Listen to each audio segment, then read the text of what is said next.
Después de la Primera Guerra Mundial, un grupo de ex soldados australianos y británicos decidieron cambiar las armas por arados y comenzar una nueva vida en el campo de Australia Occidental. Su plan era cultivar trigo y criar algunos animalitos para vivir tranquilamente, pero no contaban con una plaga de mus que les haría la vida imposible. Resulta que estos emus decidieron que los campos de trigo eran su buffet libre. Picoteaban y arrancaban todo a su paso, y los agricultores estaban desesperados. La Gran Depresión de 1929 ya los tenía al borde de la quiebra, y los emus solo empeoraron las cosas.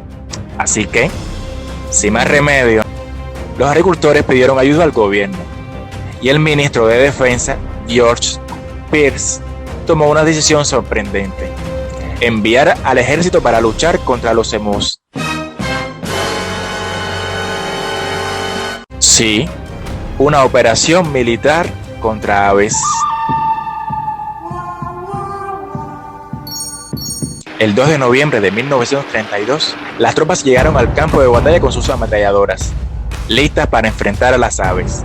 Pero, ¡oh, sorpresa!, los emus resultaron ser escurridizos y más inteligentes de lo que ellos parecían. Se movían rápidamente, evitaban las balas y se burlaban de los soldados. Incluso el comandante del ejército los comparó con tanques invencibles. Lo que siguió fue una especie de gran guerra del emú. Los medios de comunicación se burlaron del gobierno y de la ineficacia de las tácticas militares utilizadas. Llamaron a la operación un intento de destrucción masiva de aves. Y la cosa se volvió una broma nacional.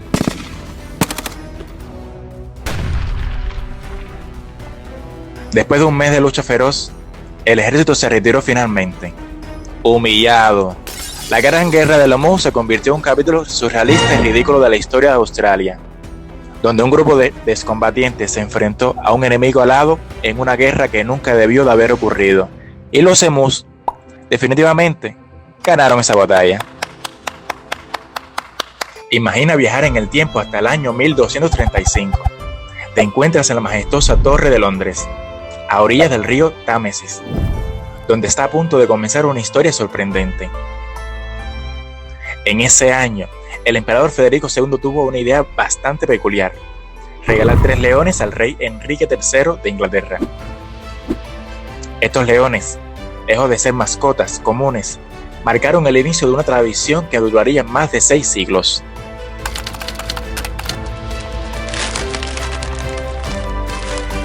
Con el tiempo, la colección de animales exóticos en la Torre de Londres creció de manera increíble. Imagina un oso polar, un regalo del rey de Noruega, nadando y pescando en el río Támesis. Todo un espectáculo. Y eso no es todo. El rey de Francia se unió a la fiesta obsequiando un elefante africano. Sí, un elefante en Londres. La Torre del León, construida por el rey Eduardo I, se convirtió en el epicentro de esta locura animal. Los leones se robaron el show, y cada vez que nacía una camada de cachorros, era motivo de gran orgullo para los monarcas. Con el tiempo, la Torre de Londres se llenó de una variedad impresionante de especies exóticas, desde águilas majestuosas hasta elefantes enormes y canguros saltarines. Estos animales llegaron como regalos de monarcas extranjeros o como resultado de las expediciones de exploradores europeos que ampliaron los horizontes del conocimiento y trajeron criaturas de diferentes partes del mundo. La torre se convirtió en un zoológico de renombre. Pero, como en toda buena historia, hubo un final. El zoológico real finalmente cerró debido a preocupaciones sobre el bienestar de los animales y los altos costos de mantenimiento. Aunque ya no alberga animales vivos, la torre mantiene viva la memoria del zoológico real con esculturas conmemorativas.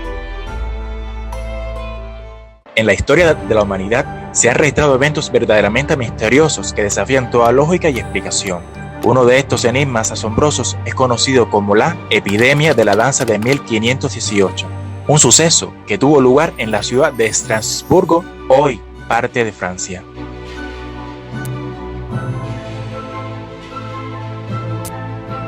La historia comienza en julio de 1518, cuando una mujer llamada Frau Trofia, sin razón aparente, comenzó a danzar frenéticamente por las calles de Estrasburgo. Lo que inicialmente pudo parecer una celebración se convirtió rápidamente en algo inquietante. Lo más sorprendente es que este baile no se limitó a unas horas o un día. Ella continuó bailando sin control durante más de 4 días. El fenómeno no pasó desapercibido, y más personas se unieron al baile con el tiempo. En solo una semana, otras 34 se unieron a esta extraña danza incontrolable, y en un mes la cifra llegó a más de 400 individuos. A medida que avanza la epidemia, las consecuencias se volvieron devastadoras. Los bailarines, incapaces de detenerse, sufrieron lesiones graves, como parálisis en las piernas, ataques epilépticos, infartos y caídas mortales.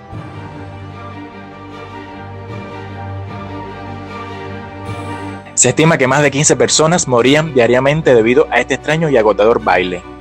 Los médicos de la época estaban perplejos y no encontraban una explicación.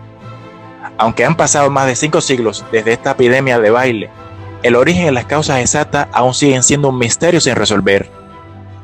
Se han propuesto varias teorías, como una histeria colectiva o incluso envenenamiento por hongos en el pan, pero ninguno ha arrojado luz definitiva sobre este enigma histórico.